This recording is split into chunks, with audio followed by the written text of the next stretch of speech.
Alors que font les États? Ils développent des capacités de surveillance, des capacités offensives qui leur permettent de s'introduire dans les réseaux ennemis pour espionner, perturber ou saboter les systèmes. Ils réfléchissent aussi de façon stratégique à la protection de leurs systèmes d'information et de communication, par exemple à travers le développement de l'architecture de leurs réseaux ou des mesures de cybersécurité. Les États-Unis sont de très loin le pays le plus avancé, celui qui a le plus de moyens humains et financiers. En 2010, ils ont créé une unité de commandement militaire centralisée, le US Cyber Command, dirigée par le patron de la NSA. Ces effectifs devraient être multipliés par 5 dans les années à venir pour atteindre 4 900 officiers. La NSA a par ailleurs mis en place un vaste système de surveillance qui repose sur une étroite collaboration avec plusieurs cercles d'alliés, comme on peut le voir sur la carte. Les Five Eyes, les États-Unis, le Canada, la Grande-Bretagne, l'Australie, la Nouvelle-Zélande, auxquels s'ajoutent, dans le cadre des Nine Eyes, la France, le Danemark, les Pays-Bas et la Norvège, et enfin de multiples alliés occasionnels. Ceci explique les réactions embarrassées des États à la demande d'asile d'Edward Snowden. La Chine a préféré le laisser partir. Nombre d'États ont refusé sa demande d'asile sur des bases soit politiques, soit juridiques, voire n'ont tout simplement pas répondu à sa demande. Quelques États d'Amérique latine ont offert l'asile par défi à l'égard des États-Unis, et c'est finalement la Russie qui l'a accueilli. Pour organiser la surveillance, le gouvernement américain s'appuie sur des géants du web qui sont présents partout dans le monde. Seules quelques grandes puissances, comme la Russie ou la Chine, ont développé leurs propres réseaux sociaux. Les États-Unis captent ainsi l'essentiel des données qui transitent par les réseaux sociaux et qui représentent une mine d'informations pour les services de renseignement. Mais aussi, et surtout, les enjeux économiques sont énormes, car c'est la capacité à collecter, croiser et exploiter les données qui crée aujourd'hui de la valeur. Les données sont ainsi le nouvel or noir du XXIe siècle. Et on voit très bien sur la carte la disproportion avec laquelle les États-Unis captent les flux de données qui transitent vers les 10 premiers sites web de leur pays en provenance du reste du monde. Les États-Unis ont développé l'Internet et sont donc au centre du trafic. Plus de 70% du trafic mondial transite par les tuyaux américains, d'où les initiatives d'autres États de développer des câbles sous-marins alternatifs. La Russie, autre exemple, a développé l'architecture de son réseau selon une organisation héritée de la guerre froide. En 1991, comme on le voit sur la carte, l'unique point d'entrée est un câble sous-marin situé entre Helsinki et Leningrad, baptisé Fenêtre sur l'Europe. Les deux hubs principaux sont les villes dédiées à la recherche militaire, Ekaterinbourg et Novosibirsk.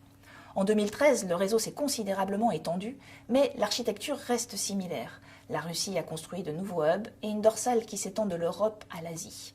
Elle traverse le pays d'ouest en est et redistribue la connectivité à l'ensemble du territoire, y compris les zones les moins peuplées, mais où se trouvent des gisements stratégiques. La Russie alimente son étranger proche dans toute la zone de l'ancienne Union soviétique.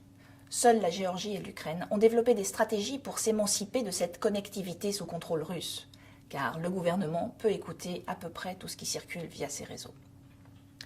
La Chine, enfin, est le nouveau poids lourd du cyberespace, avec 600 millions d'utilisateurs, soit 2 fois la population des États-Unis, et une marge de croissance d'au moins autant d'utilisateurs.